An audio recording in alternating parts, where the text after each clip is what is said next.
E-accounting систем дээр кассын журнал хэрэгтгэн бүртгэх талаар заавар хургуулъя.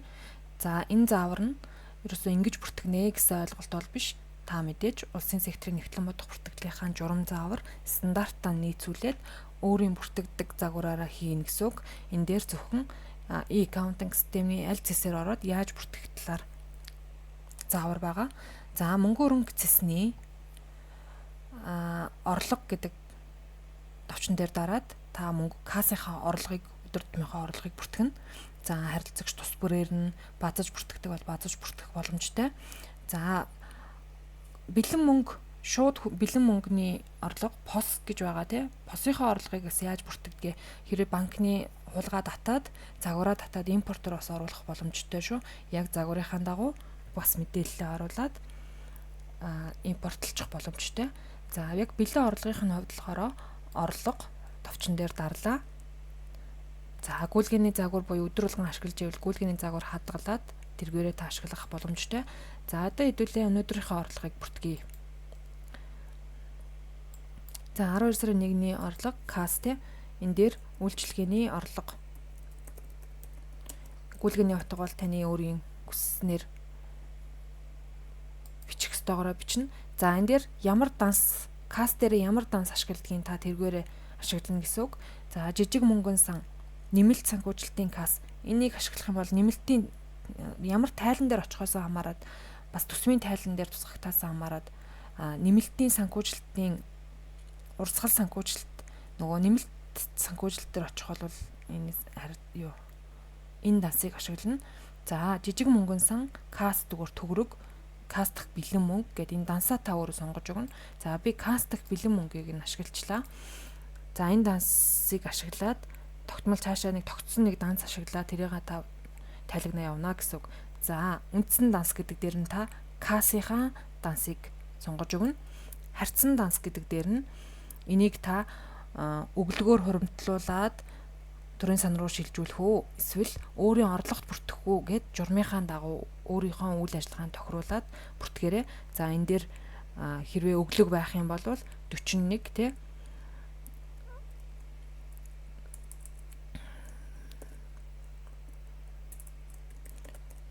За өглөг байх юм бол та 41-тэй өглөгүүдийн данснаас тий сонгож оруулнаа гэсэн үг. За энэ дээр үйлчилгээний орлого. За үйлчилгээний орлого гэхээр үйлчилгээний орлого та өөрийнхөө үйлчилгээний орлогын тий дансуудыг сонгож өгнө гэсэн үг. За үйлчилгээний орлого гэд сонгочээ тэмдэгтийн урамжуул тэмдэгтийн урамж. Тэгэхээр та түрүүн ихэнд хэлсэнчлэн өөрийнхөө үйл ажиллагаанд тохируулаад дансаа сонгож өгнө гэсэн үг. Энэ маань өөрөө шууд үр дүнгийн тайлан дээр очих данс сонгогдож байна гэсэн үг. Харьцсан дансан дээр орлогын данс буюу орлогоо хүлээн зөвшөөрөөд үр дүнгийн тайлан дээр мөнгөн гүйлгээний тайлан дээр ингээд зэрэг очих дансаа гэсэн үг. Үр дүн дээр очихгүй гэвэл та өглөгөө сонгоод өглөгөөрөө дамжуулаад шилжүүлнэ гэсэн үг. За тэгэхээр та яг өөрийнхөө кассын үйл ажиллагааныхаа журам зааврыг бодоод бүртгэнэ. За харилцагч нь мэдээж хаанаас ямар мөнгө орж ирж байгаа тэрийг иргэн бол иргэнэ. Эсвэл энэ дээрээ та тогтсон нэг өөрийнхөө регистрийг сонгоод өгч болно. Тэр харилцагчийн нэрийг болохоор гүйлгээний утган дээр нь сонгоод өгч болно. Өдөр тутамд орж ирсэн харилцагчийг харилцагчаар бүртгээд оруулах нь төвөгтэй байх юм бол та энэ дээр зөвхөн өөрийнхөө үйл ажиллагааны орлогыг энэ дээр өөрийнхөө регистрийг сонгоод өгч болно. За хөтөлбөр зориулалт нь хэрвээ тодорхой байдаг бол хөтөлбөр зориулалтаа тодорхой бүлээд өгнө.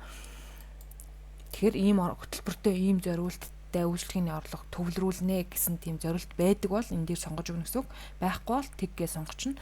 За энэ дээр эдийн засгийн ангил дээр нь болохоор яг харьцсан дансаа юу гэж сонгосон тэр эдийн засгийн ангиллаа сонгож өгнө. Харьцсан дансан дээр сонгож өгсөн данс үр дүнгийн тайлан дээр очино. Эдийн засгийн иза дээр сонгосон иза мөнгөн гүйлгээний тайлан дээр очино. Төсвийн тайлангууд дээр бас очино гэсэн үг.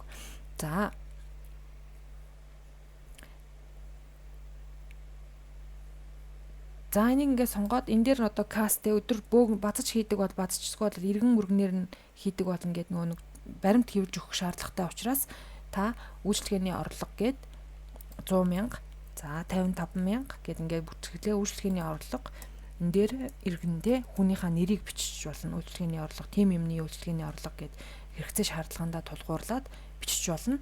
За энийгээ заагур болгоод хадгалах боломжтой касс орлого эсвэл үйлчилгээний орлого ч гэдэг юм уу те ялгадаг бодвол за ингээд шууд баримт хэвлэх гээд арахаар автоматар орлогын гүйлгээ маань хэвлэгдэнэ, хадгалагдаж ороод туслах журнал дээр ягаад баримт нь ингээд гарч ирнэ. Та энийг хэвлээд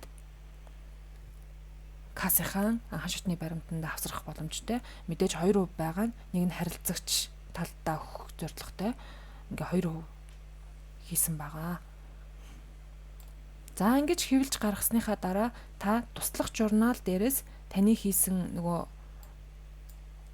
орлогын гүйлгээнүүдээ харах боломжтой. Та мэдээж эн чинь нөгөө нэгдсэн нэг систем учраас бүх журналууд харагдана. Тэгэхээр та өөрийнхөө касс хариуцж байгаа хүн маань өөрийнхөө журналыг өөрөө ингээд сонгоод ашигладаг дансаа сонгоод ингээд сортлж авч агаад бүр ирэхээрээ ч гэсэн сортлох боломжтой. За ингэж сортлж агаад шүүж агаад шалгах боломжтой. За энэ нь өөрөө за хэдүүлээ энийг бол няруу ирэхээр хийж болно. Та няруу ирэхээр хийж байгаа бол өөрийнхөө хийсэн гүйлгээг устгах боломжтой. Бусдын хийсэн гүйлгээг устгах боломжгүй байхаар ингэж харагдана. За энэ тайлан маань өөрөө тайлан дээр очиж үгүй юу гэдгийг нь шалгахын тулд санхүүгийн тайлан. За бүр хоёлаа хэдүүлээ энийг ойлгомжтой болгохын тулд 12 сарын гүйлгээ учраас 12 сар дээрээ болгож аваад харчи. За та энийг жилээр сараар гэд өөрөө тохируулж агаад харна. За 55,000 төгрөгийн гүйлгээ маань хаана очисон байна вэ гэд харах гэдэг шүү дээ тий. Тэгэхээр касс дэх бэлэн мөнгө гэхээр энэ дээр таны кассын бэлэн мөнгө ингээ харагдана гэсэн үг. Касс дэх бэлэн мөнгө. За үр дүн дээр бэлэн мөнгөнийхөө үлдэгдлийг саяхан касс санхүү байдлын тайлангаас харах боломжтой. За туслах үйл ажиллагааны нөгөө ямар юуны орлого авсан тий орлого авсан штэ тэр орлогынхоо дансаар энэ дээр ингээд 55,000 гэд харьцсан дансаар ч ороод ирж байгаа гэсэн үг. Тэгэхээр та энэ дээр яг нийт орлогынхоо дүнг хараад харж болно. За мөнгөн гүйлгээнэр болохоор яг бас адилхан эзаагаараа хэдэн төгрөгөөр татагдсан бэ гэж харагдаад ирнэ гэсэн үг. За хэрвээ өглөгийн дан сонгосон бол авлага өглөгийн дэлгэрэнгүй тайлан дээр харагдана. Өглөгийн дан сонгоогүй учраас ингээд за туслах төсвийн гүйцэтгэлийн тайлан дээр болохоор энэ 35 гэдэг их үүсвэр дээр туслах үйл ажиллагааны санхүүжилтийн орлого гэдэг ингээд 55 гэдэг ингээд харагдана гэсэн үг. За энэ мэдээж буцаага шилжүүлждэг учраас шилжүүлэхээр энэ алга болчихно гэсэн үг. За одоо ингээд касса тайлан дээр яаж тусгахдгийг харлаа. Одоо тайлангаа хэвлэе. Та юуны касса ингээд нэг бүрчлэн бүртгэлээ. Зарлага хийхдээ буцаад нөгөө төвлөрүүлж шилжүүлэхдээ зарлага гэдгийг сонгоно. За зарлага дээр сонголоо. Хизээ те өдөр өдөрт нь шилжүүлнэ гэвэл өдөр өдөрт нь сарын сүүлээр гэдэг бол сарын сүүлээр үйл ажиллагааныхаа журмын дагуу шилжүүлнэ. Энэ дээр 12 сарын 1-ний орлого төвлөрүүлв те. За энэ үйлчлэгээний хураа энэ гүйлгээний утга бол таны мэд юу өөрийнхөө бүртгэлийн юугаар сонгоно. Таны касс аль касс нөгөө сонгосон кассаа сонгоод өгнө. За касс дэх мөнгөний чинь илэрхийлэн үлдэгдэл энэ дээр гарч ирнэ. За шилжүүлэхдээ та энийг муу адилхан та өөрийнхөө үйл ажиллагаанд юу тааруулаад шилжүүлнэ. Энэ дээр шилжүүлэхдээ хэрвээ өглөг уйсан бол өглөгийнхаа дансыг сонгож өгнө. За энэ дээр буцаад шилжүүлэхдээ орлогоо бууруулдаг болвол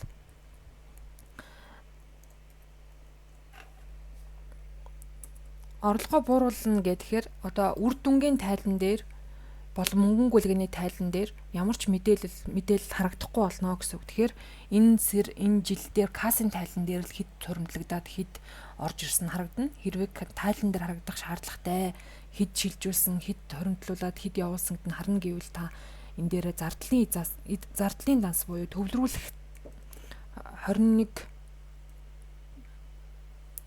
33 гэдэг ингээ нэг төвлөрүүлэх данснуудаа сонгож өгнө. Тэгэхээр энийг та өөрөө кассынхаа өөрийнхөө журмын дагуу үйл ажиллагаанд ашиглаа яваарай. За энэ дээр харилцагчаас ирүүлсэн юуг нь үндслээд орлогоо бууруулдаг гэсэн бичлэлтийг нь үндслээд каст дэх харьцан данс дээр нь энэ энэ дээр нь муу адилхан хөтөлбөр зориулалтаа өөрөө сонгоно. Эдийн засгийн ангил дээр нь муу адилхан 42 36 гээд орлогоо бууруулад өгчнө. Нөгөө төвлөрүүлсэн орлогоо шилжүүлж байгаа учраас дамжуулаад шилжүүлж байгаа гэдэг утгатай. Энэ дээр мэдээж нийт нөгөө төвлөрүүлсэн орлогоо бичиж өгнө.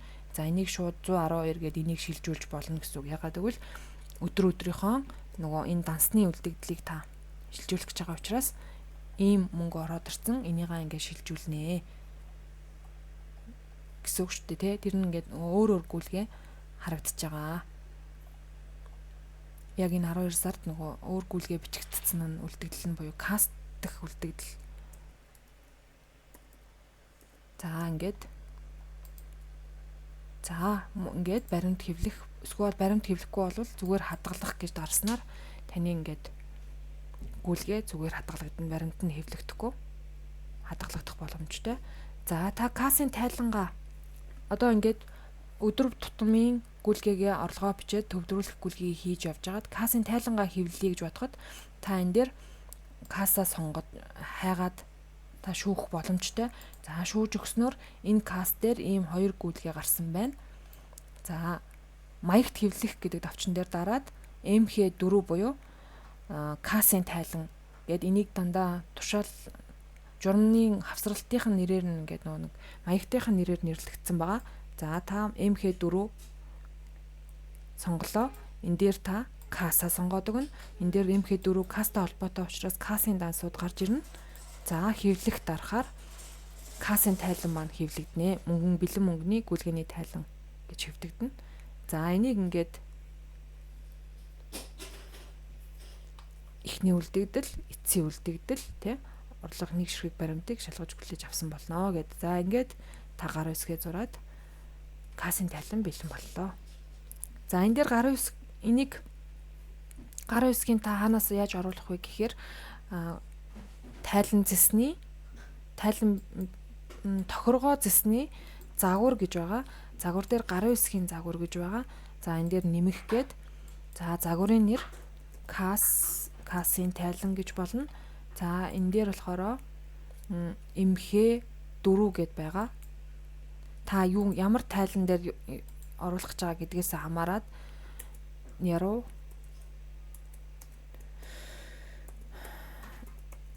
энэ дээр та мэдээж нэрээ бичнэ. Хянах гэж байгаа хүн хин хянахын гэдгээс хамаарат гар үсгээ ингээ өөрөөр нь оруулж өгнө гэсэн үг. Албан тушаал нь ахлах, нэгтлэн бодогч. Гэд мэдээж ерөнхий нэгтлэн бодогч хяндаг болвол та энэ дээр ерөнхий нэгтлэн бодогч гэд ингээд хадгалж өгснөөр кассын тайлан дээр гарах таны нөгөө гарын үсгийн загварууд нь гараад ирнэ гэсэн үг. Дахиад MH4 рүүгээ орлоо. Касс дэх байгаа бэлэн мөнгөө татлаа. Энэ нярв нь ахлах нэгтлэн бодогч, ерөнхий нэгтлэн бодогч гэдэг ингээд та тайлан чинь бэлэн болно гэсэн үг. Хэвлээд гар үсгээ зураад баримтаа авсаргаад явах боломжтой. Баярлалаа.